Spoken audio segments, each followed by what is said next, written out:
আসসালামু আলাইকুম প্রিয় ২৬ ব্যাচের শিক্ষার্থী। সো আজকে আমরা তোমাদের অনুশীলনী সলভ সিরিজটার পরিবেশ রসায়নের উপর একটা ক্লাস নিয়ে হাজির হয়েছি।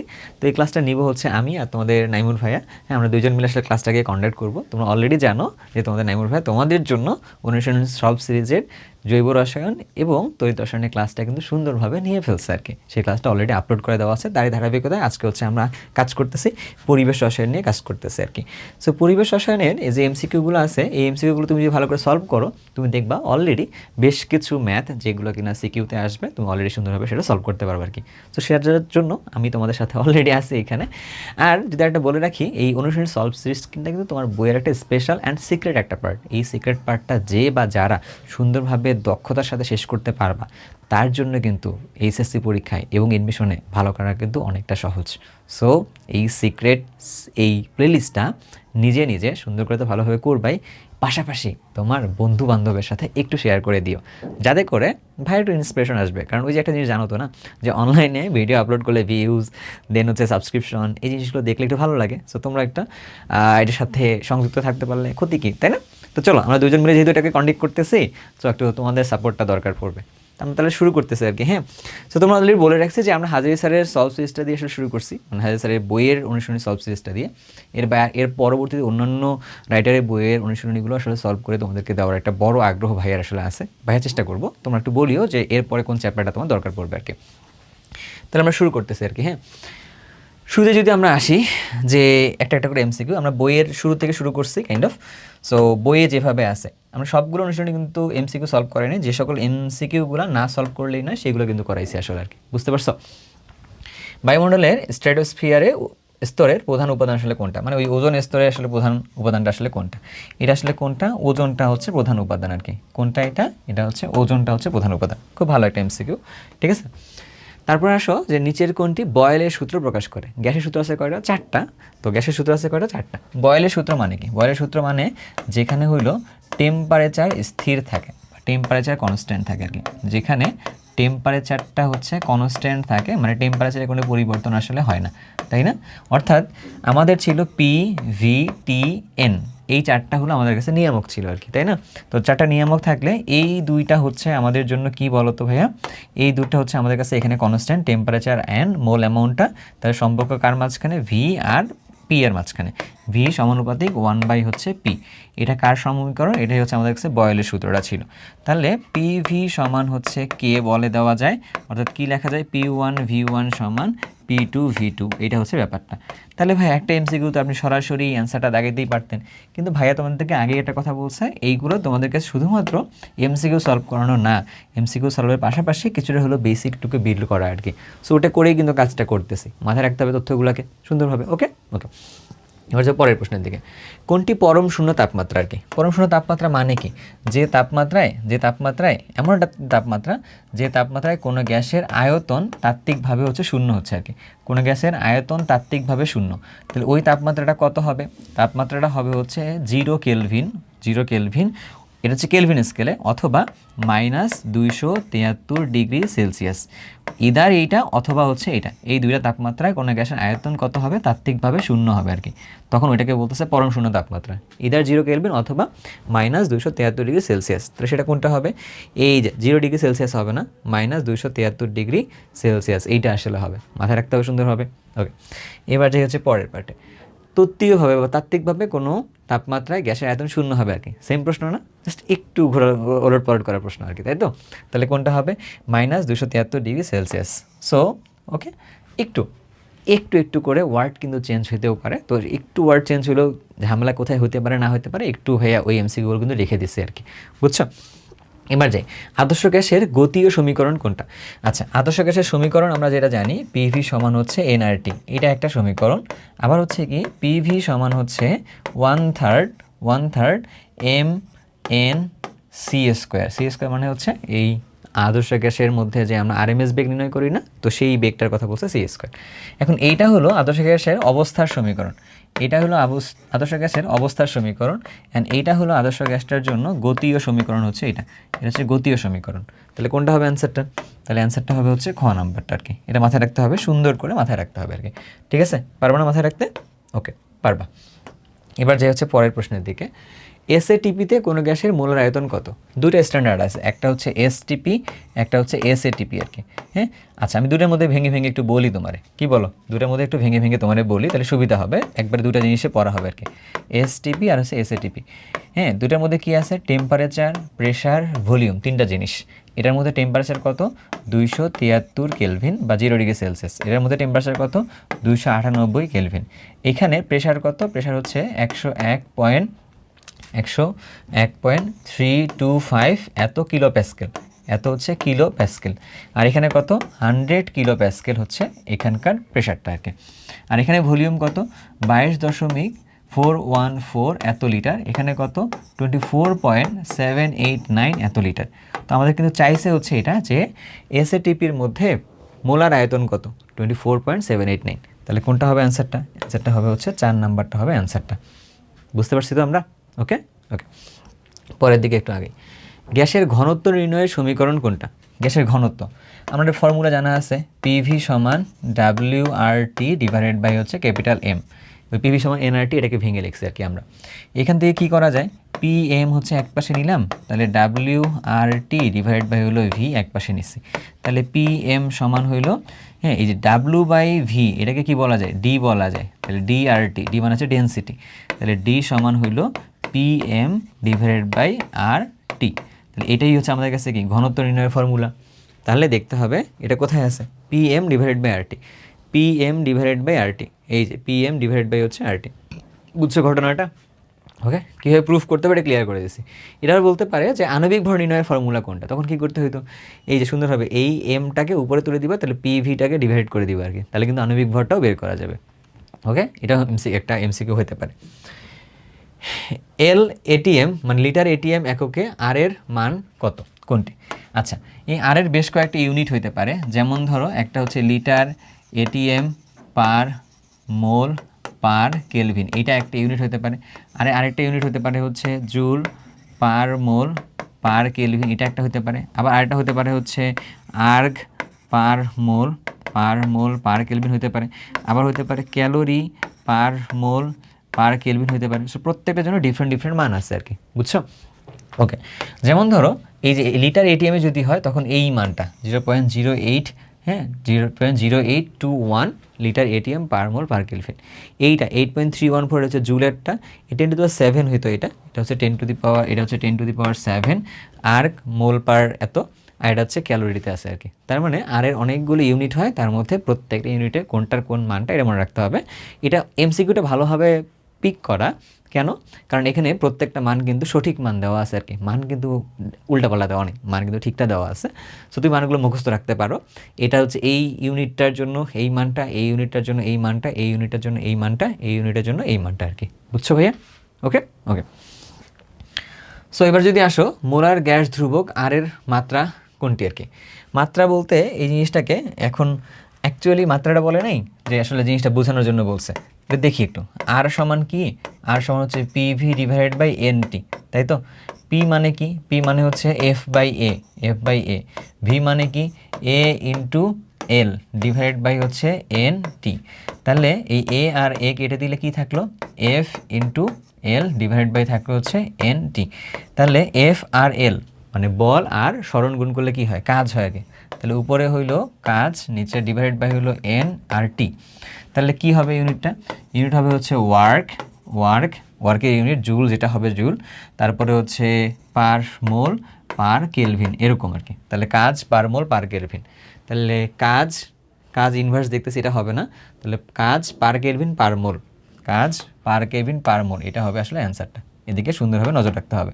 পরীক্ষা কিন্তু প্রশ্ন হয় একটা, আবার এখান থেকে খ নাম্বারে আর এর তাৎপর্য কি ব্যাখ্যা করো। তাহলে কেমন ব্যাখ্যা করা লাগবে? আর আসলে কাজকে নির্দেশ করতেছে, পার মোল গ্যাসের জন্য, হ্যাঁ পার কেলভিন তাপমাত্রায় যে পরিমাণে কাজ হয় সেই কাজটাকে নির্দেশ করতেছে, তাই না? তাহলে এখান থেকে সুন্দরভাবে আর এর তাৎপর্য কিন্তু ব্যাখ্যা করা যায়, বুঝছো? ওকে, এবার যদি আসো এক এটিএম সমান কত প্যাসকেল, হ্যাঁ এক এটিএম সমান কত প্যাসকেল, এটা খুবই সহজ একটা বিষয়। হ্যাঁ 101, হ্যাঁ 10⁻, আমি একবারে লিখি সবগুলো পুরো মানটাই লিখি, 325 ইন্টু 10⁵ এত হচ্ছে প্যাসকেল, বুঝছো? তাহলে এটা তো কোনটা আছে? এটা হচ্ছে গ নাম্বারটা আছে আর কি, বুঝছো? এইগুলো কিন্তু দরকার পড়ে, কারণ হচ্ছে ইউনিট চেঞ্জের জন্য এই জিনিসগুলো নিয়ে ঝামেলা হয় আমাদের পরীক্ষার মধ্যে, এই জন্য এটা পড়তে হয় আর কি। 18 ডিগ্রি সেলসিয়াস তাপমাত্রায় 0.8 ATM চাপে কোনো গ্যাসের ঘনত্ব এত হলে আণবিক ভর কত? নেক্সট ঘটনাটা আমরা একটু আগে কিন্তু ঘনত্ব একটা ফর্মুলা পড়ে আসলাম, প্রুফ করে আসলাম। ডি সমান কি PM divided by RT। D সমান কি ডি সমান হচ্ছে PM ডিভাইডেড বাই RT। তাহলে আমরা পড়লাম ডি সমান PM ডিভাইডেড বাই RT। বের করতে বলছে আমাকে কি আণবিক ভর। তাহলে আণবিক ভর সমান কি হবে? DRT ডিভাইডেড বাই হবে হচ্ছে P। ডি এর মান কত? ডেনসিটি 2.25 ইন্টু আর এর মান কত নিব আমরা? এটা হচ্ছে এটিএমে আছে, এটা লিটারে রাখতেছে, তাহলে 0.0821 নিলাম। তারপর টি এর মান কত?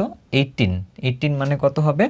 18 মানে হচ্ছে 18 প্লাস 273 যোগ করলে কত হয়? 8 আর 3 হচ্ছে 11, 1, তাহলে 7 আর 8 আর হচ্ছে 9, তারপর হচ্ছে 2, মানে 291 আর কি।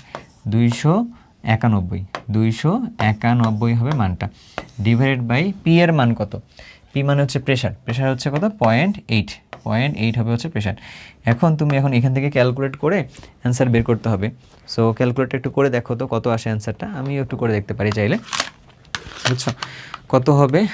2.25 ইন্টু 0.0821 ইন্টু 291 ডিভাইডেড বাই হচ্ছে 0.8, তাহলে কত আসলো? 67.19 এত গ্রাম পার মোল। তাহলে সেটা কোনটা হবে? 67-এর এই অ্যান্সারটা হবে হচ্ছে কি 19 আর 11। সো এটা মানটা কেন? এই যে 0.0821 আচ্ছা, তো এখানে হচ্ছে কম বেশি একটু ধরার কারণে এরকম হয়েছে। কেউ যদি 0.08 ধরো, কেউ 0.0821 ধরো, কেউ যদি 2 ধরো, ডিফারেন্ট কিছু মান আসবে আর কি এরকম।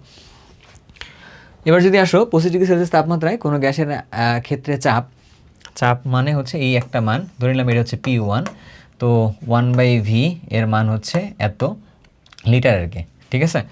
এখন 1/V এর মান এত হলে তখন চাপ আসলে কত, ঠিক আছে? তাহলে আমরা একটা কাজ করি, তো আমরা ধরলাম P1 সমান হচ্ছে কত? 1 ATM। P1 সমান হচ্ছে 1 ATM।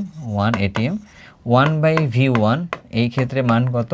এটার মান দেওয়া আছে 0.05 এত, হ্যাঁ, এত লিটার না, এটা তো পার লিটার হওয়া উচিত, এত এর মান। ওকে, ঠিক আছে, কারণ 1/, এত দিয়েছে, তো ধরো এত পার লিটার আর কি হবে আর কি ঘটনাটা দিলাম। তাহলে এখান থেকে আমরা চাইলে হচ্ছে V1 এর মানটা বের করে নিতে পারি, V1 P2 V2 করে মানটা বের করে নিতে পারি। তাহলে সেটা কত হলো? 1 ডিভাইডেড বাই 0.05, তার মানে হচ্ছে এটা 20 লিটার। তাহলে P2 এর মান কত? P2 এর মানটা হচ্ছে বের করতে হবে, V2 এর মান তাহলে কত? তাহলে 1/V2 এর মান হচ্ছে এত, তাহলে 1/0.042 এটা করলে কত আসে? তাহলে 1 ডিভাইড বাই 0.042, তাহলে আস্তে আস্তে 23.809। তাহলে P2 বের করতে বলছে, তাহলে P2 সমান কত হবে? P1 V1 ডিভাইডেড বাই হচ্ছে V2 ডিভাইড বাই হচ্ছে V2। তাহলে P1 এর মান কত? P1 এর মান হচ্ছে 1, V1 এর মান কত? 0.05 ডিভাইডেড বাই V2 এর মান কত? 23 আমি ভুল লিখছি তাই না? সো P1 এর মান তো 1 লিখছি, V1 এর মান কত? 20, V2 এর মান কত? 23.809, ভাগ করলে কত আসে? তাহলে 20 ডিভাইডেড বাই 23.809, তাই তো? আচ্ছা, তাহলে কি আসলো? 0.84 এত হচ্ছে এত ATM আসতেছে। তাহলে কোনটা হবে অ্যান্সারটা? 4 নাম্বারটা হবে অ্যান্সার। বুঝতে পারছো? তো এটা সুন্দর একটা প্রশ্ন, একটু হালকা ট্রিকি ছিল। ওকে, এ ও বি গ্যাসের মোল সংখ্যা যথাক্রমে হচ্ছে এত এবং এত, মিশ্রণের মোট চাপ এত হলে এ গ্যাসের আংশিক চাপ কত? তাহলে আংশিক চাপ কীভাবে বের করে? তাহলে P অফ A সমান N(x) অফ A মোল ভগ্নাংশ অফ A ইন্টু হচ্ছে মোট চাপ P। তাহলে N of A divided by N total into হচ্ছে P, এটা হচ্ছে ফর্মুলা। N অফ A, এ গ্যাসের মোল অ্যামাউন্ট কত? এ গ্যাসের মোল অ্যামাউন্ট হচ্ছে 10, তাহলে হচ্ছে 10। N টোটাল কত? A আর B গ্যাসের মোল সংখ্যাটা যোগ করলে N টোটাল পাওয়া যাবে, 10 আর 30 যোগ করলে কত হয়? 40, তাই না? তাহলে হচ্ছে 40 ইন্টু P এর মান কত? P এর মান হচ্ছে 12, P এর মান হচ্ছে 12, তাই P এর মান হচ্ছে 12। তাহলে চলো একটু হিসাব নিকাশ করি, কাটে দিলে তাহলে থাকে কত? 3 4 12, তাহলে হচ্ছে 3 ATM থাকে, তাহলে 3 ATM থাকে আর কি, ঠিক আছে? তাহলে 3 ATMটা হচ্ছে আমাদের জন্য অ্যান্সার। এটা কিন্তু একটা ভালো প্রশ্ন, এটা আমাদের ফার্স্ট পেপারের 4th চ্যাপ্টার যেটা আছে ওখানে গিয়ে একটু কাজে লাগবে আঙ্কিক চাপ বের করার জন্য আর কি। ফর্মুলা মনে রাখতে হবে, হ্যাঁ, কী করতে হবে যেন, ওই গ্যাসের মোল সংখ্যা মানে সরি মোল ভগ্নাংশ ইন্টু মোট চাপ করলে এটা বের হবে আর কি, হ্যাঁ। ওকে, এবার যাই পরের দিকে। এত গ্রাম অক্সিজেন এত গ্রাম কার্বন ডাইঅক্সাইডের মিশ্রণে কার্বন ডাইঅক্সাইডের মূল ভগ্নাংশ কত? এই যে ভালো একটা প্রশ্ন বলছে, তাহলে এক্স অফ কার্বন ডাইঅক্সাইড বের করতে হবে। তাহলে কি করতে হবে, তাহলে N of carbon dioxide divided by N total, এটা হচ্ছে আমাদের জন্য ফর্মুলা, তাই না? এটা হচ্ছে আমাদের জন্য ফর্মুলা। তাহলে ফর্মুলা যদি হইলো সমস্যা নাই, তাহলে কার্বন ডাইঅক্সাইডের আমরা যদি বের করতে চাই তাহলে এর পরিমাণ কত দেওয়া আছে, 0.573 ডিভাইডেড বাই 44, এটা হচ্ছে ওর মোল সংখ্যা নিলাম। নিচে কি হবে, তাহলে কার্বন ডাইঅক্সাইডের মোল সংখ্যা কত, কার্বন ডাইঅক্সাইডের মোল সংখ্যা হচ্ছে এইটা, প্লাস অক্সিজেনের মোল সংখ্যা লাগবে 1.032 ডিভাইডেড বাই 32। এইগুলোকে ক্যালকুলেট করলে এখানে একটা অ্যান্সার আসবে, সেটাই হবে হচ্ছে অ্যান্সার। এখন এটা তো আসলে বের করতে হবে, ঠিক আছে? আমি আবার ক্যালকুলেটর কাঁচা একবারে বসাতে পারি না, বুঝছো? তোমরা তো অনেক স্মার্ট এখন, যে তোমরা সুন্দরভাবে আরও বসাতে পারো, এই জন্য আমি হচ্ছে ভেঙে ভেঙে করি আর কি। 0.01302 এইটা ডিভাইডেড বাই কত হবে, 0.573 ভাগ হচ্ছে 44 প্লাস কত হবে 1.032 ডিভাইডেড বাই 32, তাহলে কত আসতেছে, এখানে আসতেছে হচ্ছে 0.0452, এখানে ভাগ করলে কত আসে আর কি, ঠিক আছে? তো 0.01302 ডিভাইডেড বাই 0.0452, তাহলে কত আসতেছে, তাহলে 0.288 এত মূল ভগ্নাংশ আর কি, তাই না? তাহলে এটা কোনটা হবে অ্যান্সারটা, এটা অ্যান্সারটা হবে হচ্ছে গ নাম্বারটা আর কি, বুঝতে পারছি? তো মূল ভগ্নাংশ কেন বের করে, ও নিজের মূল সংখ্যাটা ডিভাইডেড বাই টোটাল মূল সংখ্যাটা করলে মূল ভগ্নাংশ বের হয় আর কি, ক্লিয়ার? এসটিপিতে 3.2 গ্রাম একটি গ্যাস এত লিটার আয়তন দখল করলে গ্যাসটি কী হইতে পারে আর কি, ভালো করে বুঝে দেখি আর কি।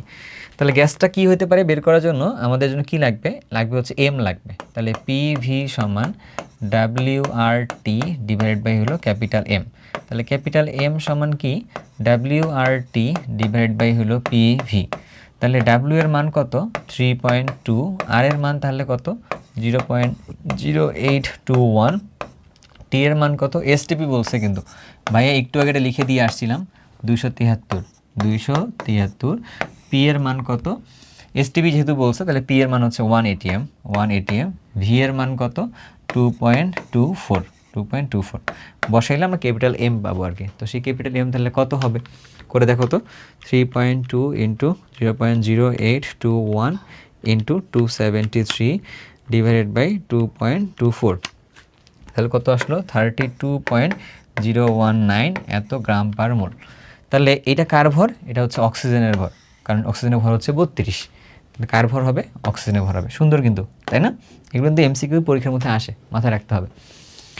এবার যদি যাই 0.5 মোল নাইট্রোজেন এবং 0.3 মোল অক্সিজেন একত্রে মেশানো হলে অক্সিজেনের মোল ভগ্নাংশ কত, আমরা এটা কিন্তু করে আসছি, হ্যাঁ। ওর মোল ভগ্নাংশ কত হবে, তাহলে N of oxygen divided by N total, তো এন অফ অক্সিজেন কত, এন অফ অক্সিজেন হচ্ছে 0.3, তবে এন টোটাল কত, 0.3 প্লাস 0.5, এটা করলে যা আসবে সেটাই।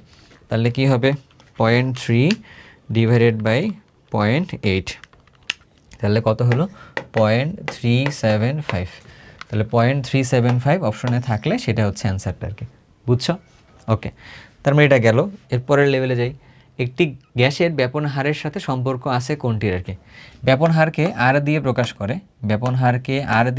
করে, আর সমানুপাতিক 1/√D, ঠিক আছে, ঘনত্ব। আবার আর সমানুপাতিক 1/√ওভার ক্যাপিটাল এম মানে আণবিক ভর আর কি। তাহলে গ্যাসের ব্যাপন হারের সাথে কার সম্পর্ক, আণবিক ভরের সম্পর্কই হবে। তাহলে সেটা কোনটা হবে, যে আণবিক ভর, পারমাণবিক ভর না কেন, কারণ কোনো পরমাণু অবস্থায় তো আসলে গ্যাসের কথা বলতেছি না, আমরা তো আসলে অণু বা আণবিক অবস্থায় আসলে গ্যাসের কথা বলতেছি আর কি, ঠিক আছে। নিচের কোনটি গ্রাহামের ব্যাপন সূত্র, তাহলে তো এখানে বলা যাইতেছে এখান থেকে যে আর সমানুপাতিক 1/√ওভার ক্যাপিটাল এম, এইটা তো, এটা কি এখানে আছে না, এটা নাই, তার মানে এটা হবে না। তারপরে হচ্ছে কি, এটা হচ্ছে না, তারপরে এটা হওয়ার চান্স আছে কি না দেখি একটু আমরা। ধরো R1 সমান কে ইন্টু 1/√m1 এরকম, R2 সমান কে ইন্টু 1/√m2 m2। তাহলে এর কি লিখতে পারি আমরা এখানে? লিখতে পারি হচ্ছে R1/R2 সমান m2 ডিভাইডেড বাই আসলে m1, এটা √, এটা √, তাহলে মিলতেছে না এটা, তাহলে এটাও হবে না, তাহলে এটাই হওয়ার চান্স আছে, R1 m1 R2 m2, তাহলে এইটা। তাহলে কোনটা হবে অ্যান্সারটা? অ্যান্সারটা হবে হচ্ছে ক নাম্বারটা আর কি, বুঝছো? হ্যাঁ, বুঝে শুনে দাগাইতে হবে একটি এই প্রশ্নগুলো অ্যান্সারটা করার সময়, কারণ এখানে কিন্তু আমাদের অ্যাকচুয়ালি নাম্বার কিন্তু হারানোর সুযোগ থাকে, বুঝছো? কারণ সহজ জিনিস না, তো সহজ জিনিসের নাম্বার কিন্তু খুব ভালো হারায়, সেটা ঠান্ডা মাথায় কাজ করতে হবে। নিচের কোন গ্যাসটির ব্যাপন হার হচ্ছে বেশি?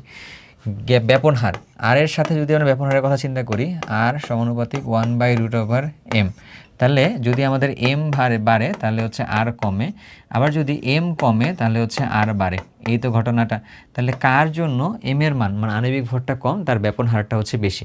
তার আমরা যদি চিন্তা করে দেখি, এখানকার ভর কত 71, এখানকার ভর কত 16, কারণ 12 আর 4 16, এখানে হচ্ছে এটা হচ্ছে কত হইল 14 আর 3 17, এটা কত 36.5। তাহলে কার ভর সবচেয়ে কম? যার ভর কম CH4, যার ভর কম তার জন্য কি ব্যাপনের হারটা বেশি, ভর কম ব্যাপনের হার বেশি আর কি, ক্লিয়ার? ওকে। কোন গ্যাস দ্বারা ব্যাপনের হার সমান? তাহলে দুটো ভর সমান হলে ব্যাপনের হার সমান হবে আর কি। আচ্ছা, তাহলে একটু চিন্তা করে দেখি তো কি হয় ঘটনাটা। নাইট্রোজেন করলে কত হয়? 14 দুগুণে হচ্ছে 28, ঠিক আছে? এটা হচ্ছে 12 + 16 যোগ করলে কত হলো 28, তাহলে এরও 28, তাহলে অ্যান্সার তাহলে কোনটা হবে? 1 নাম্বারটাই অ্যান্সারটা হবে। অন্যগুলো হিসাব করে দেখতে পারো কি হয়। এখানে 12 দুগুণে হচ্ছে 24, 24 সাথে হচ্ছে 4 মানে হচ্ছে 28, আর অক্সিজেন হচ্ছে কত 32, তাহলে মিলতেছে না, তাহলে এটা অ্যান্সারটা হবে না আর কি। নাইট্রোজেনও মিলতেছে না, অক্সিজেন 32 আর এটা হচ্ছে 28 মিলবে না, এটা হচ্ছে 28 আর 32 মিলবে না। সো ভালো করে একটু বুঝে আগাইতে হবে আর কি। নাইট্রোজেন 27 ডিগ্রি সেলসিয়াস তাপমাত্রায় কোন গ্যাসটার আরএমএস বেগ বা গতিবেগ বেশি আর কি? সিআরএমএস যেটা, ওইটার কথাই বলতেছে। সিআরএমএস এর ফর্মুলা কি? 3RT divided by capital M, এটা হচ্ছে সিআরএমএস এর ফর্মুলা। তার মানে কি বলা যায়, সিআরএমএস যেটা আছে এইটা আর এম এর মাঝখানে সম্পর্ক কি? এম যদি বাড়ে তাহলে সিআরএমএস হচ্ছে কমবে, আর এম যদি হচ্ছে যে কমে তাহলে সিআরএমএস হচ্ছে বাড়বে, তাই না? এটা হচ্ছে ঘটনাটা। কেন? কারণ এই দুটো হচ্ছে ব্যস্তানুপাতিক কিন্তু আর কি, এখানে দেখতেছি এখানে বলছে গতিবেগ বেশি হবে, তার মানে এটা বেশি হওয়ার জন্য এইটাতে যাইতে হবে, যার এম কম তার জন্য সিআরএমএস বেশি। তো চলো একটু দেখি যার এম কম কি, এটা হচ্ছে 2 ভর, এটার জন্য কত 14 দুগুণে হচ্ছে 28, এটার জন্য কত 14 দুগুণে 28, এটা কত 32, এটা কত 71। তাহলে যার এম কম, কার এম কম? এইটার এম কম, আণবিক ভর হচ্ছে এটার কম। আণবিক ভর এটা কম হওয়া মানে এটার তাহলে কি হবে? গতিবেগ তাহলে বেশি হবে আর কি, বুঝছি? ওকে, এবার যাই সামনের দিকে। 27 ডিগ্রি সেলসিয়াস তাপমাত্রায় অক্সিজেনের আরএমএস বেগ কত আর কি? খুবই সিম্পল হিসাব নিকাশ, ফর্মুলায় বসাই দিব আর দেখবা যে মান বের হয়ে যাবে। ফর্মুলা কি? 3 × 8.314, টি এর মান কত? টি এর মান তাহলে হচ্ছে 300 ডিভাইডেড বাই এটার মান কত 32 × 10⁻³ আমি জানি তুমি হচ্ছে আউলাই গেলাম মনে হয় ঘটনাগুলোর থেকে। একটু আগে দেখো এই ফর্মুলা কি ছিল? 3RT, 3 তো লিখছি, আর এর মান কত হবে 0 মানে 8.314, টি এর মান কত কেলভিন স্কেলের তাপমাত্রা, যেটা ডিগ্রি সেলসিয়াসে থাকবে তার সাথে 273 যোগ করে দিতে হবে। তো 27-এর সাথে 273 যোগ করলে কত হলো 300, ওটা লিখে দিছি। আর এই এমটা উপরে যদি জুল থাকে তাহলে এমটাকে গ্রামে নিতে হবে না, কেজিতে নিতে হবে আর কি। তাহলে এই এমটাকে গ্রামে না রেখে আমি কেজিতে নিয়ে গেছি, বুঝছো? এবার ক্যালকুলেট করলে যা অ্যান্সার আসবে সেটা হবে অ্যান্সারটা। তাহলে কি হলো 3 × 8.314 × 300 ডিভাইডেড বাই 32 × 10⁻³ ঠিক আছে, 10⁻³ দিলাম। এটাকে আমরা হচ্ছে রুট করতে হবে আর কি, এটাতে আমাদের হচ্ছে রুট করলে 483.56 এত মিটার/সেকেন্ড আসতেছে। তাহলে এত যদি মিটার/সেকেন্ড আসে তাহলে কোনটা হবে অ্যান্সারটা? এই যে 56 এক্স্যাক্টলি মিলে গেছে। সুন্দর তো বিষয়টা, বুঝছো? ওকে ওকে। তাপমাত্রায় আরএমএস বেগের সঠিক ক্রম কোনটা আর কি? নির্দিষ্ট একটা তাপমাত্রায় বলছে, এটা হচ্ছে একটা সার্টিন তাপমাত্রা বা নির্দিষ্ট একটা তাপমাত্রায় হয়তো এই কথাটা, হ্যাঁ এরকম। সো আমরা যদি আরএমএস বেগের কথাবার্তা যদি বলি, আমরা কি বলছিলাম একটু আগে মনে আছে? সিআরএমএস এইটা আসলে বাড়ে কখন, যখন এমটা হচ্ছে কমে, যার এম কম তার জন্য সিআরএমএসটা বেশি। তাহলে অক্সিজেনের এটার জন্য কত, এটার জন্য 2, এটার জন্য কত 28, এটার জন্য কত 44, এর এম কম, এটা বেশি, তারপর এটা, তারপর এটা। আমি তো দেখতেছি 1 নাম্বারটাই ঠিক ঠিকানা আছে। বোর্ড পরীক্ষার প্রশ্নের মধ্যে মজার ব্যাপারটা আসলে এইটাই যে দেখবা বোর্ডের প্রশ্নগুলোর ক্ষেত্রে এরকম হয় যে প্রথম অপশনটাই মোস্টলি অ্যান্সার হওয়ার চান্স থাকে আর কি। সো এখানে খুব বেশি প্যাচেবল দেওয়া হয় না, অপশনের মধ্যে কোনো ঝামেলা করা হয় না, ঠিক আছে। বাট এডমিশন লেভেলে যদি এটা প্রশ্ন হইতো তো একটু তোমাকে একটু ঘুরাইতো, একটু নাচাইতো আর কি, বাট কনসেপ্ট আসলে সেমই থাকতো। ওকে, আচ্ছা 8 গ্রাম হিলিয়াম গ্যাসের জন্য আদর্শ গ্যাসের সমীকরণ কোনটা হবে? তাহলে এইখানে এন এর মান কত, এন এর মান তাহলে হবে হচ্ছে 8/4 করলে আসবে 2। আমরা জানি পিভি সমান কত, পিভি সমান হচ্ছে এনআরটি। তাহলে এন এর মান যদি 2 হয় তাহলে হচ্ছে আরটি, তাহলে পিভি সমান 2RT হবে হচ্ছে সমীকরণটা। তাহলে পিভি সমান 2RT কই আছে, পিভি সমান 2RT হচ্ছে গ নম্বরে আছে আর কি। তো একটু ভালোভাবে দেখে শুনে দাগাবা, কারণ 2 কিন্তু এই পাশে ওপাশেও আছে আর কি, ঠিক আছে। ওকে, তারপরে কি হইলো, ভ্যান ডার ওয়ালস সমীকরণে এ দ্বারা কি বুঝাইছে? সো ভ্যান ডার ওয়ালস সমীকরণ যেন কোনটা, পি এর সাথে N square A divided by হচ্ছে ভি স্কোয়ার, এর সাথে কী হবে ভি মাইনাস এন বি সমান হচ্ছে কত এন আর টি। এখন এই এ হইল গ্যাসের হচ্ছে আন্তর্জাতিক আকর্ষণজনিত একটা ধ্রুবকের কথা বলছে, আর বি হইল কোনো একটা গ্যাসের জন্য, হ্যাঁ, ইউনিট, একটা অণুর জন্য তার যে আয়তনের কথা বলছে সেইটা। আচ্ছা, তাহলে কোনটা হবে, এই এ হচ্ছে আন্তঃআণবিক আকর্ষণের কথা বলতেছে, আন্তঃআণবিক আকর্ষণের কথা বলতেছে, এটা মাথায় রাখতে হবে আর কি, বুঝছো। কোন শর্তে একটি বাস্তব গ্যাস আদর্শ গ্যাসের মতো আচরণ করতে পারে? আচ্ছা, আদর্শ গ্যাসের তাহলে শর্তের কথা বলছে, তাই না? আদর্শ গ্যাস কখন হয়, যখন ওরা হচ্ছে ওদের মধ্যে হচ্ছে টেম্পারেচারটা অনেক বেশি থাকে, প্রেশারটা অনেক কম থাকে আর কি। তার মানে ওরা অনেক দূরে দূরে যখন অবস্থান করবে, টেম্পারেচার বেশি মানে অনেক দূরে থাকা, প্রেশারটা কম থাকা মানে অনেক অনেক দূরে থাকা আর কি, এই তো ঘটনাটি।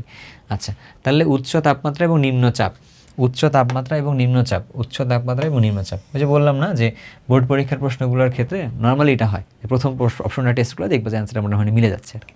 উচ্চ তাপমাত্রা এবং নিম্নচাপে, হ্যাঁ, আমরা যদি বাস্তব গ্যাসগুলোকে আদর্শ গ্যাসের মতো আচরণ করাতে পারবো। আচ্ছা, নিচের কোন গ্যাসটির সংকোচনশীলতার গুণাঙ্ক জেটের 1 থেকে বেশি আর কি?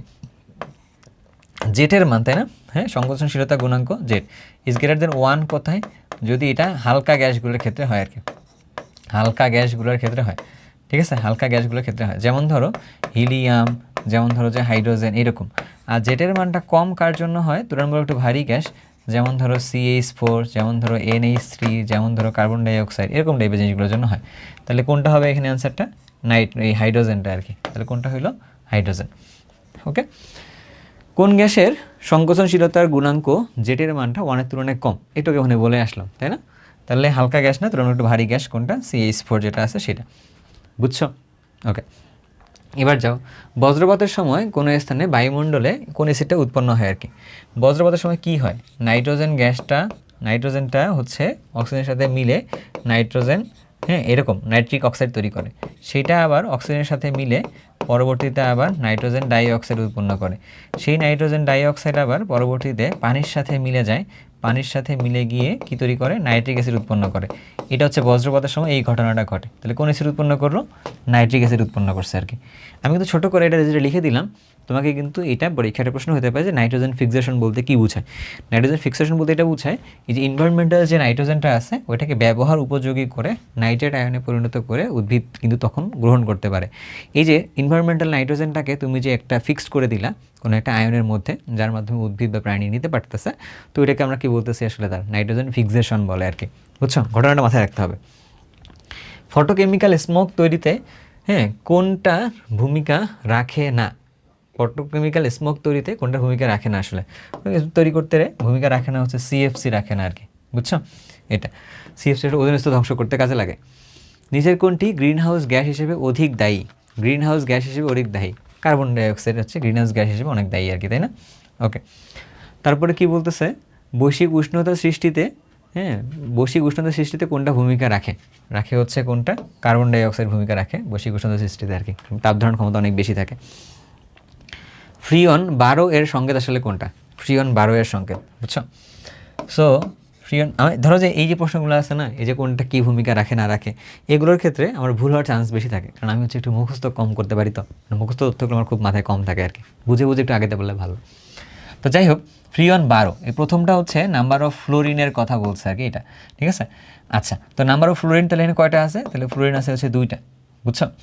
আর এখান থেকে যদি আমরা আগাই, তাহলে ফ্লোরিন যদি 2টা থাকে তাহলে হচ্ছে কি হবে এখানে, তাহলে এখানে হাইড্রোজেন তাহলে কত, 0, তাহলে কার্বন আছে তাহলে কয়টা হলো, একটা, কার্বন আছে হচ্ছে একটা, তাহলে ক্লোরিন আছে তাহলে কয়টা, 2টা, CCl2, আর ফ্লোরিন আছে কয়টা, এখানে 2টা আছে আর কি।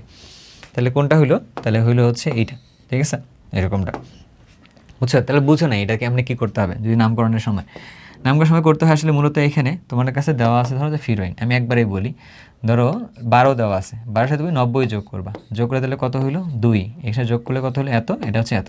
প্রথমটা হচ্ছে নাম্বার অফ ফ্লোরিন, তারপরটা হচ্ছে নাম্বার অফ হাইড্রোজেন, তারপরটা হচ্ছে নাম্বার অফ কার্বন। আমি ধরো যে একটা তোমাকে মাত্র বলছিলাম আর কি, ঠিক আছে। তো কার্বন এখানে আছে কয়টা, কার্বন এখানে আছে হচ্ছে একটা, হাইড্রোজেন এখানে কয়টা আছে 0, ফ্লোরিন কয়টা আছে, ফ্লোরিন আছে হচ্ছে 2টা, তাহলে বাকি 2টা হাতে কি থাকবে, ক্লোরিন থাকবে আর কি। সো এটা সুন্দরভাবে কিন্তু দিয়ে দিচ্ছে ভাই আর কি, বুঝছো। ওকে ওকে। তো এবার যদি যাও অ্যাসিড বৃষ্টির বেলায় অধক্ষেপণ সৃষ্টিতে পিএইচ এর মান কত হয় আর কি। অ্যাসিড বৃষ্টি হতে হলে কী হয় যে পিএইচ এর, বৃষ্টির পানিটার পিএইচ হতে হয় 5.6 এর কম হতে হয় আর কি। কী হতে হয়, 5.6 এর কম হতে হয়। তাহলে সেটার জন্য তাহলে কী হবে, 5.2 এরকম একটা মান হবে আর কি। 2.7ও হতে পারে, বাট এটা হচ্ছে অনেক, এত বেশি আসলে তীব্রতা সম্পন্ন অ্যাসিড আসলে পড়ে না আর কি, হয় না। কেন না, কারণ অ্যাসিড বৃষ্টির জন্য কোনটা হয়, এই বাতাস থেকে সালফার ডাইঅক্সাইড বা ট্রাইঅক্সাইড যারা আছে না, হ্যাঁ, এই গ্যাসগুলো অথবা নাইট্রোজেন ডাইঅক্সাইড যে গ্যাসগুলো আছে, এদের থেকে পরবর্তীতে পানি মিশে গিয়ে সালফিউরাস অ্যাসিড বা সালফিউরিক অ্যাসিড, নাইট্রোজেন ডাইঅক্সাইড থেকে নাইট্রিক অ্যাসিড, এই অ্যাসিডগুলো তৈরি করে আর কি। তো এটা খুবই কম অ্যামাউন্টে হয়। তো এদের জন্য আসলে অ্যাসিডের পিএইচটা অনেক বেশি নিচে হয়ে যাবে, ওটা এমন টাইপের হবে না আর কি, বুঝছো, কারণ অত ঘনত্বের অ্যাসিড আসলে তৈরি হয় না। তো যার জন্য বলতে পারতেছে যে এটার পিএইচটা কত, 5.2 এর দিকেই থাকবে, বাট এর থেকে নিচে আসলে অনেক নিচে যাবে না আর কি ঘটনাটা, বুঝছো ঘটনাটা। আচ্ছা, কোন অ্যাসিডটি বেশি তীব্র আর কি। আচ্ছা, এটা যদি আমরা অর্গানিকের মধ্যে একবার পড়ে আসছিলাম, আমরা তবুও এখানে একটু বলে রাখি যে যদি এখানে এই যে হাইড্রোজেনের মধ্যে যদি শুধু হাইড্রোজেন থাকে, তখন এখান থেকে সহজে H+ দান হতে পারে আর কি। বাট এখানে CH3 এগুলো যদি কোনো অ্যালকাইল মূলক যুক্ত হয়, তখন তীব্রতা আসলে কমে যায়। কিন্তু ওই জায়গায় যদি হাইড্রোজেনের জায়গায় ক্লোরিন যুক্ত থাকতো, তখন আবার তীব্রতা কী হতো, আরও বেশি হইতো আর কি।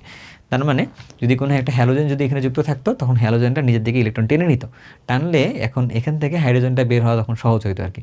যেহেতু কোনো হ্যালোজেন নাই, তাহলে এখানে যেখানে কোনো একটা অ্যালকাইল মূলক নেই, ওটাই তাহলে তীব্রতা বেশি হবে আর কি। তাহলে কোনটা তীব্রতা বেশি হচ্ছে, এটা আমরা অর্গানিকের সময় আরও ভালো করে বুঝছিলাম, তাই না? ওকে। নিচের কোন জোড়া লুইস অ্যাসিড, লুইস অ্যাসিড মানে কি, লুইস অ্যাসিড মানে হচ্ছে ওইখানে ইলেকট্রনের ঘাটতি থাকবে আর কি, ইলেকট্রনের ঘাটতি থাকবে, তারা হচ্ছে লুইস অ্যাসিড আর কি। তারা হচ্ছে এক জোড়া ইলেকট্রন তাহলে নিতে পারবে আর কি, তাই তো। তাহলে এইখানে দেখো লোন পেয়ার ইলেকট্রন আছে, তার মানে এটা হবে না। তারপরে দেখতেছি এইখানে দেখো 6টা ইলেকট্রন, কিন্তু তার মানে 2টা ইলেকট্রন নিতে পারবে। এখানেও দেখো 6টা ইলেকট্রন, 2টা ইলেকট্রন নিতে পারবে, তার মানে অ্যান্সার হবে কোনটা, এটা হবে হচ্ছে অ্যান্সারটা আর কি, বুঝছো। লুইস অ্যাসিড কাদেরকে বলে, যারা এক জোড়া ইলেকট্রন গ্রহণ করতে পারে তাদেরকে লুইস অ্যাসিড বলে, এটা মাথায় রাখতে হবে। লুইস অ্যাসিডের উদাহরণ কোনটা, আমরা আবারও তাহলে আসতেছি যে যারা এই দেখছো 1 নম্বরটা আসলে অ্যান্সার হয়ে গেছে কাইন্ড অফ, যে যাদের মধ্যে এক জোড়া ইলেকট্রন গ্রহণ করার ক্যাপাবিলিটি আছে তাদেরকে বলতেছে লুইস অ্যাসিড বলতেছে আর কি, বুঝছি ভাইয়া। ওকে। কোনটি লুইস ক্ষারক, লুইস ক্ষারক কাকে বলে, যারা এক জোড়া ইলেকট্রন দান করতে পারে তাদেরকে লুইস ক্ষারক বলে আর কি। এটা একটা ভালো প্রশ্ন। কার্বন মনোঅক্সাইড আসলে লুইস ক্ষারক, কারণ কি এখানে এক জোড়া ইলেকট্রন আছে, বুঝছো, কার্বন মনোঅক্সাইড লুইস ক্ষারক। বাকি অন্যান্যগুলোর ক্ষেত্রে আসলে নেই, ইলেকট্রনের ঘাটতি আছে আর কি, সেখানে তারা এক জোড়া ইলেকট্রন গ্রহণ করতে পারবে, ঠিক আছে। ওকে। এইটার মধ্যে বলছে বিক্রিয়ায় অনুবন্ধী অম্ল ক্ষারক কোনটা আর কি, অনুবন্ধী অম্ল ক্ষারক কোনটা। অনুবন্ধী অম্ল ক্ষারক মানে কি, বুঝে দেখো একটু ঘটনাটা, যে এই ভদ্রলোক হচ্ছে এখান থেকে যা ছিল সেখান থেকে একটা হাইড্রোজেন কমছে, তার মানে ও আসলে এখান থেকে অ্যাসিড ছিল, ও আসলে হাইড্রোজেন দান করছে আর কি। ওকে। আবার এ কী করছে, সেই হাইড্রোজেনটা গ্রহণ করছে, তার মানে ও কী হইলো এখানে, ও এখানে বেজ ছিল, ঠিক আছে। তাহলে বেজ থেকে এইটা তৈরি হয়েছে আর কি, বেজ থেকে এটা তৈরি হয়েছে। আর এটা ছিল অ্যাসিড, অ্যাসিড থেকে এইটা তৈরি হয়েছে আর কি, বুঝছো। আচ্ছা, তাহলে অ্যাসিড থেকে যখন এরকম একটা জিনিস তৈরি হয়েছে মাইনাস চার্জ সম্পর্কিত, ওটাকে তাহলে একটা বেজ হয়েছে, ওই বেজটার নাম বলে হচ্ছে কনজুগেটেড বেজ বলে। বেজ থেকে যেটা তৈরি হয়েছে তার নাম কি বলে, তার নাম বলে হচ্ছে কনজুগেটেড অ্যাসিড বলে, বা অনুবন্ধী অ্যাসিড বলে আর কি এটা। তাহলে অ্যাসিডের ক্ষেত্রে যদি আমরা বলি কনজুগেটেড বেজের যে যুগলটা তৈরি হয়েছে H2CO3, তাহলে কি হইলো H2CO3 আর একটা কত HCO3 মাইনাস, এটা একটা, আরেকটা কত H2O আর হচ্ছে H3O প্লাস। তাহলে এই দুটা যুগল আর কি। কারণ আমাদেরকে দেখা লাগবে যে কোথায় কোথায় এই যুগলটা আসলে আছে। আমি তো দেখতেছি হচ্ছে যে এইখানে একটা যুগলটা আছে, আবার অনুবন্ধী অম্লর জোড়া বলছে আর কি। কোন দুটা আসলে অনুবন্ধী অম্লর কথা বলতেছে। হ্যাঁ, অনুবন্ধী অম্ল জোর, হ্যাঁ অনুবন্ধী অম্লজোর। অম্লজোর মানে কোনটা বলতেছে দেখি, একটু দেখি। আমরা যদি এটা চিন্তা করি, একটা হলো এখানে অ্যাসিড আছে, তার সাথে হলো ক্ষার আছে, এটা হলো ক্ষার আছে, তার সাথে হলো অ্যাসিড আছে আর কি। ঠিক আছে, এখন আমরা যদি চিন্তা ভাবনা করে বলি যে এইটা তাহলে কি হয়েছে, এটা এই যে এইটা হলো অনুবন্ধী একটা অম্ল, তাই না? আর এর রেসপেক্টে যদি বলি, এইটার রেসপেক্টে যদি এটা বলি, তাহলে এর অনুবন্ধী অম্ল হচ্ছে আবার এইটা। তাহলে এই দুইটা মিলাইলে অনুবন্ধী অম্লের জোড়া হবে আর কি। ঠিক আছে, দুইটা শুধুমাত্র অনুবন্ধী অম্লের জোড়া হবে আর কি, এরকম। বুঝছো? তাহলে কোনটা হবে H3O প্লাস আর একটা হচ্ছে H2CO3, এই দুটার যেটা হবে সেটা। তাহলে সেটা কোনটা হতে পারে? H3O প্লাস আর হচ্ছে H2CO3। যদি এই দুটাই হচ্ছে অম্ল, এই দুটাই হচ্ছে অম্ল, বাট এইটা হচ্ছে কার? এইটা একটা বেজ, এই বেজের অম্ল হচ্ছে এইটা, এইটা একটা বেজ, এই বেজের অম্ল হচ্ছে এইটা। এরকমভাবে জিনিসটাকে বিচার বিবেচনা করে অনুবন্ধী অম্ল জোরের কথা বলছে। অনুবন্ধী অ্যাসিড ক্ষারক কিন্তু বলেনি। অ্যাসিড ক্ষারক বললে এই দুইটা হইতে পারতো অথবা এই দুইটা হইতে পারতো আর কি, এরকম গেল। এবার বলছে এখানের মধ্যে হচ্ছে H2CO3 অনুবন্ধী ক্ষারক কোনটা? একটু কিন্তু আমরা একটু আগে দেখে আসলাম, এটা এটা হচ্ছে অ্যাসিড যদি হয়, এটার থেকে অনুবন্ধী ক্ষারক হচ্ছে এটা HCO3 মাইনাস। তাহলে কোনটা হবে অ্যান্সারটা? এইটা। তাহলে HCO3 মাইনাস, HCO3 মাইনাসটা। বুঝছো ভাইয়া? ওকে, এত এত এত বিক্রিয়া অনুবন্ধী অম্ল কোনটা আর কি। আচ্ছা দেখি একটু, এখান থেকে কি হইলো, এ কি করছে, প্রোটন নিছে, এ প্রোটন ছাড়ছে। প্রোটন ছাড়লে ওকে বলতেছে অ্যাসিড, প্রোটন নিলে ওকে বলতেছে হচ্ছে বেজ। বেজ থেকে প্লাসে পরিণত হয়েছে, তার মানে এটা হচ্ছে কি কনজুগেটেড অ্যাসিড, কনজুগেটেড অ্যাসিড। আর অ্যাসিড থেকে যেটা তৈরি হয় এটার নাম হচ্ছে কনজুগেটেড বেজ। ওকে, প্রশ্ন কি বলছে? অনুবন্ধী অম্ল বলছে, মানে কনজুগেটেড অ্যাসিড বলতেছে। তাহলে কনজুগেটেড অ্যাসিড কোনটা হবে? এইটা হবে কনজুগেটেড অ্যাসিড, অ্যামোনিয়াম প্লাস। তাহলে কনজুগেটেড অ্যাসিড বলো বা বেজ বলো, তোমার আমি এক কথায় যদি বলি, একটা যদি মনে রাখতে বলি, তুমি একটা জিনিস মনে রাখতে পারলে তোমার জন্য সুবিধা, বুঝছো? মনে রাখতে পারলে সুবিধা। অ্যাসিড যদি তুমি কোথাও দেখতে চাও, তাহলে এক কথায় চিনবা হচ্ছে কোথায় কোথায় প্লাস থাকলে অ্যাসিড। আর তুমি যদি বেজ চিনতে চাও, এক কথায় তোমরা যদি বলি মাইনাস থাকলেই হচ্ছে বেজ। এটা মাথায় রাখো একটা কি, মাইনাস থাকলে বেজ, অ্যাসিড থাকলে হচ্ছে কি প্লাস থাকলেই হচ্ছে অ্যাসিড। সাধারণত এটাকে এইভাবে বিচার বিবেচনা করতে পারবো আর কি। ঠিক আছে, ওকে। এবার যদি যাই সামনের দিকে, বাংলাদেশের পানীয় জলে আর্সেনিকের গ্রহণযোগ্য মাত্রা কত? এটা কিন্তু মেডিকেল আসছিল এই প্রশ্ন আর কি। এটা মাত্রা কত? 0.05 ppm। এটা মেডিকেল অলরেডি প্রশ্নটা আসছিল, এই জন্য কিন্তু বলা হয় যে মেডিকেলের জন্য তোমাদেরকে কি করতে হবে, অনুশীলনী প্রশ্নটা ভালো করে পড়তে হবে আর কি। বুঝছো? মানে এগুলো আমরা আমাদের ক্লাসের বা কোর্সের ক্লাসের ভিতরেও পড়ি। সো তোমাদেরকে অলরেডি বলে রাখি, যারা 26 ব্যাচে তোমরা আসো, যে তোমাদের জন্য আমার একটা রিভিশন কোর্স অলরেডি রানিং। তো রিভিশন কোর্সের মধ্যে আমি টার্গেট নিচ্ছি যে তোমাদেরকে 200 তে 200 পাওয়াবো। এই রিভিশন কোর্সটা তুমি পেয়ে যাবা হচ্ছে oxygame.net ওয়েবসাইটে, এর লিঙ্কটা তোমাদের মধ্যে এই কমেন্ট বক্সে আসলে দিয়ে রাখবো আর কি। ঠিক আছে, সো তোমাদের যাদের মনে হয় যে তোমরা ভাইয়ার সাথে আসলে একাডেমিকের জার্নিটা কমপ্লিট করবা, এসএসসি অ্যাডমিশন জার্নিটা কমপ্লিট করবা, তাহলে তুমি নির্দ্বিধায় আসলে আমার সাথে কমপ্লিট করতে পারো আর কি। আমি কেমন ক্লাস না নেই এটার জন্য তো দেখলেই। অ্যান্ড এমসিকিউ ক্লাসগুলো আসলে মূল ক্লাসটা না, যেহেতু একটা সলভ করে দিতে পারলে একটু বেটার, এমসিকিউ এর মধ্যে এটা দিতেছি। বাট মূল ক্লাসগুলো আমি কেমনি নেই না নিই এটার জন্য আসলে অলরেডি দিয়ে দেওয়া আছে, কিছু করা লাগবে না। আমার চ্যানেলে তো তুমি আসোই, তুমি এখান থেকে চ্যানেলের ভিতরে গিয়ে সুন্দরভাবে তুমি দেখো পপুলার ভিডিওগুলোর মধ্যে কি দেখবা যে একটু লম্বা লম্বা ভিডিওগুলো আসছে। সবসময় একটা টিচারকে জাজ করার জন্য আসলে লম্বা ক্লাসগুলোতে জাজ করতে হয়, কারণ কি তখন তুমি দেখবা যে তার পড়ানোর ফ্লোটা তুমি আসলে বুঝো কি না। ইফ ইউ থিঙ্ক যে তুমি তার পড়ানোর ফ্লোটা বুঝো, দেন তুমি তার কাছে পড়বা আর কি। ব্যাপারটা আসলে এরকম, নাথিং লাইক দ্যাট। আমি তোমাকে পড়তে বসে তুমি আমার কাছে পড়বা, আমার পড়ানো তোমার ভালো লাগবে তুমি আমার কাছে পড়বা, যার পড়ানো তোমার কাছে ভালো লাগবে তুমি তার কাছেই পড়বা। ব্যাপারটা হচ্ছে এরকম টাইপের, বুঝছো? ওকে, WHO কর্তৃক নির্দেশনার মধ্যে পানিতে আর্সেনিকের মাত্রা, নিরাপদ মাত্রা কত? ওরা বলছে হচ্ছে এত 0.01, বাংলাদেশের জন্য কত 0.05, দূরে কিন্তু একটু আলাদা। মানুষের জন্য কত 0.05, WHO জন্য কত 0.01। হ্যাঁ, এই দুটো মানে আমার শুধু মুখস্থ আছে আর কি। এবার বলছে কি, নির্দিষ্ট চাপে নির্দিষ্ট ভরের কোনো গ্যাসের আয়তন তাত্ত্বিকভাবে শূন্য হয় আর কি। এটা আমরা আগে কথাবার্তা বলছিলাম, তাকে বলছিল হচ্ছে পরম শূন্য তাপমাত্রা বলে, 0 কেলভিন বলে, -273 ডিগ্রি সেলসিয়াস তাপমাত্রা বলে, 0 ডিগ্রি সেলসিয়াস বলে আর কি। না, দুটাই বলে আর কি। তাহলে 1 আর 2 নাম্বারটা হবে অ্যান্সারটা। এটা আমরা শুরুর দিকে একবার পড়ে আসলাম। দেখো একটা প্রশ্ন দিয়ে বেশ কয়েকটা প্রশ্ন আসলে হতে পারে, একটা এমন একটা টপিক, হট টপিক আর কি এটা। এরপরের দিকে যাই, প্রাকৃতিক গ্যাসে অক্সিজেন দিয়ে যা বিক্রিয়া করছে তাহলে এই এ নাম্বার কিছু তৈরি হয়েছে। এ নাম্বার মানে হচ্ছে কি কার্বন ডাইঅক্সাইড তৈরি হয়েছে। এই যৌগটা কী হবে, গ্রিন হাউস গ্যাসের প্রভাব এর কারণে, ঠিক আছে, এটা ট্রু। তুমি হচ্ছে ইউরিয়া উৎপাদনে ব্যবহার করা হয়, এটাও ট্রু। নিরপেক্ষ অক্সাইড, কার্বন ডাইঅক্সাইড কি নিরপেক্ষ অক্সাইড? না, এটা তো একটা অ্যাসিডিক অক্সাইড বাবা। কার্বন ডাইঅক্সাইড তো একটা অ্যাসিডিক অক্সাইড, তার মানে হচ্ছে যে 3 নাম্বারটা না, 1 আর 2 নাম্বারটা হবে কারেক্ট অ্যান্সার আর কি। 1 আর 2 নাম্বারটা হবে কারেক্ট অ্যান্সার, বুঝছো? ওকে, এবার যাই হচ্ছে পরেরটা, ব্রনস্টেড লাউরি মতবাদ অনুসারে অ্যাসিড কোনটা আর কি।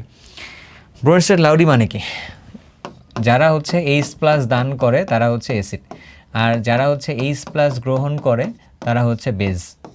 H+ গ্রহণ করলে হচ্ছে এটা হচ্ছে বেজ, এটা হলো অ্যাসিড, ঠিক আছে। তাহলে আমাদের চাইছে কি, অ্যাসিডটা চাইছে, তো যারা দান করে তারা হবে অ্যাসিড। আচ্ছা দেখো, এখানে হাইড্রোজেন আছে, তাহলে ও দান করতে পারবে, তার মানে ও একটা অ্যাসিড। এখানে হাইড্রোজেন আছে, ও দান করতে পারবে, ও অ্যাসিড। এখানে হাইড্রোজেন আছে, দান করতে পারবে, ও অ্যাসিড। মানে যাদের মধ্যে হাইড্রোজেন আছে এবং সে হাইড্রোজেনটা দান করতে পারবে, সে আসলে অ্যাসিড হিসেবে কাজ করবে। আবার যদি সে H+ গ্রহণও করতে পারে তো সে বেজও হতে পারে। যেমন এইটা লাউরি মতবাদ অনুসারে অ্যাসিডও হতে পারে, বেজও হতে পারে। কেন? কারণ এখানে মুক্ত যে ইলেকট্রন আছে, কিন্তু এখানকার মধ্যে অ্যাসিড হতে পারে, বেজও হতে পারে আর কি। বাট ওরা তো অ্যাসিড হিসেবে কাজ করবেই, তাই না? তাহলে কী বললাম, যাদের মধ্যে হাইড্রোজেন আছে এবং ওরা হাইড্রোজেন H+ আকারে দান করতে পারো, তাদেরকে বলতেছে ব্রনস্টেড লাউরি মতবাদ অনুসারে অ্যাসিড বলতেছে। বুঝছো? তাহলে কোনটা হবে অ্যান্সারটা? 3টেই। তাহলে 1, 2, 3 হবে অ্যান্সার। গেল। NH3 ক্ষারধর্মী যৌগ, কারণ হচ্ছে জোড়া ইলেকট্রন দান করে, অ্যাসিডের সাথে বিক্রিয়া করে প্রোটন গ্রহণ করে আর কি। জোড়া ইলেকট্রন দান করে, ওকে, হ্যাঁ। তাহলে হচ্ছে ক্ষারধর্মী কেন? কারণ হচ্ছে এদের মধ্যে এক জোড়া মুক্ত ইলেকট্রন আছে, ওটা দান করতে পারে আর কি, ঠিক আছে, ওরা মানলাম লুইস বেজ। অ্যাসিডের সাথে বিক্রিয়া করে, হ্যাঁ ঠিক আছে, ও বেজ, কারণ কি ওর অ্যাসিড থেকে H+টাকে সে নিতে পারে আর কি, তাই। প্রোটন গ্রহণ করে আর কি, হ্যাঁ প্রোটন তো গ্রহণ করতেই পারে, ওই যে H+ গ্রহণ করা মানে প্রোটন গ্রহণ করা, তার মানে 3টাই হবে এখান থেকে অ্যান্সারটা আর কি, বুঝছো? হ্যাঁ, তার মানে এর মাধ্যমে আসলে এই লেকচারে এই জিনিসগুলোকে শেষ করে দিচ্ছি। তো একটা টার্গেট ছিল আমাদের, কি বলো তো, আমাদের একটা টার্গেট ছিল যে আমরা তোমাদেরকে আসলে এই চ্যাপ্টার থেকে যতগুলো MCQ আসলে হইতে পারে আর কি, সাধারণত বোর্ড স্ট্যান্ডার্ড এবং অনুশীলনী যে সকল MCQগুলো আছে সবগুলোকে অ্যানালাইসিস করে, যে MCQগুলো আসলে না পড়লেই নয়, যে MCQগুলো তুমি একবার সলভ করতে পারলে বাকিগুলো সলভ করতে পারবা, সেই MCQগুলো ভাইয়া অলরেডি এই ক্লাসের মাধ্যমে শেষ করে দিচ্ছে আর কি। তোমার কাজ হবে কি, এই ক্লাসে MCQগুলো করতে পারার মাধ্যমে এবার তুমি যাও তোমার অনুশীলনী প্রশ্নগুলোর মধ্যে গিয়ে তুমি আরেকবার যদি গো থ্রু করো, দেখবা তোমার আর কোনো ঝামেলা থাকবে না, তুমি অনুশীলনী প্রশ্নের মধ্যে একদম মাস্টার হয়ে যাবে আর কি। অ্যান্ড মাথায় রাখতে হবে, অনুশীলনের প্রশ্ন থেকেই কিন্তু এডমিশনে বলো, একাডেমিক বলো, সব জায়গা থেকে প্রশ্ন আসে। সো এটাই হচ্ছে সেই সিক্রেট পার্টটা আর কি। সো তাহলে আর দেরি না করে আমরা তাহলে আজকের ক্লাসে এখানেই রাখবো। And last but not the least, so একটা কথা বলে রাখছি, তোমরা যদি 26 ব্যাচের হয়ে থাকো, সো তোমাদের জন্য আসলে এই মুহূর্তে ভাইয়ার সাথে কন্টিনিউ করার মতো করে বেশ কিছু জিনিসপত্র আছে, সেগুলোকে আসলে তোমার খুঁজে পাওয়ার জন্য চলে যাইতে হবে হচ্ছে আমাদের ওয়েবসাইটে। আমাদের ওয়েবসাইটটা তুমি অলরেডি জানো, তো একটু ঘুরে আসি আর কি, তোমাদের একটু দেখাই দিই। কারণ মাঝে মধ্যে দেখা যায় যে তোমার অনেকে বলো যে ভাইয়া ওয়েবসাইটে চিনতেছি না, হ্যাঁ মেসেজ দিতেছে আর কি সরাসরি, তো এই জন্য আসলে এটাকে বাদ দিতেছি। তো এই যে রিভিশন কোর্সটা তোমাদের জন্য, তোমার চাইলে হচ্ছে এখানে কোর্সের মধ্যে এখানে ঢুকে তারপরে আসবে আর কি। অলরেডি 10 জন স্টুডেন্ট আসলে এনরোল হয়ে গেছে, বুঝছো? ও তোমরা এখন চাইলে এখান থেকে কোর্সটা কন্টিনিউ করতে পারো। তো এখানে তুমি দেখবা শুরুতে ঢুকলে তোমাদের জন্য কী কী দেওয়া আছে। তোমাদের জন্য হচ্ছে এখানে মানে কোন কোন চ্যাপ্টার দেওয়া আছে, আগের বছরে 25 ব্যাচের ভাই আপুদের জন্য কিছু কেম শট বা ওয়ান শট নিয়ে রাখছিলাম, সেগুলো এখানে দিয়ে দেওয়া থাকবে। পাশাপাশি হচ্ছে লাইভ ক্লাসগুলো হচ্ছে আবার কীভাবে দিয়ে রাখবো, এরকম করে চ্যাপ্টার ওয়াইজ করে এখানে দিয়ে দেওয়া আছে আর কি, ঠিক আছে। অলরেডি একটা লাইভ ক্লাস হয়েছে এখানে, এটাতে UI/UX এর কারণে দেখাচ্ছে না, ঠিক আছে। অলরেডি একটা ক্লাস এখানে দিয়ে দেওয়া আছে। সো এখন পর্যন্ত কোর্সের প্রাইসটা রাখছি হচ্ছে তোমার 799 টাকা, মানে 999 টাকার থেকে 200 টাকা অফ দিয়ে রাখছে আর কি। তো তোমরা সেটা অ্যাভেল করতে পারো। সো যাই হোক, তোমরা তাহলে একটা আমাকে কাজ করবা, বলবা যে তোমাদের এরপরে কোন চ্যাপ্টারের উপরে আসলে অনুসরণী সলভ সিরিজটা লাগবে এবং কোন রাইটারের বইয়ের উপরে লাগবে, আমাকে তোমার একটু যদি জানাও, আমি ইনশাল্লাহ ওইটা ভিডিও করে আবার দিয়ে দেবো। তাহলে তোমাদের জন্য একাডেমিকের জার্নিতে ভাইয়া একটু তোমাকে সাপোর্ট দিতে পারবো আর কি। তো ধন্যবাদ তোমাদের সবাইকে, সবাই ভালো থাকো, সুস্থ থাকো, আল্লাহ হাফেজ।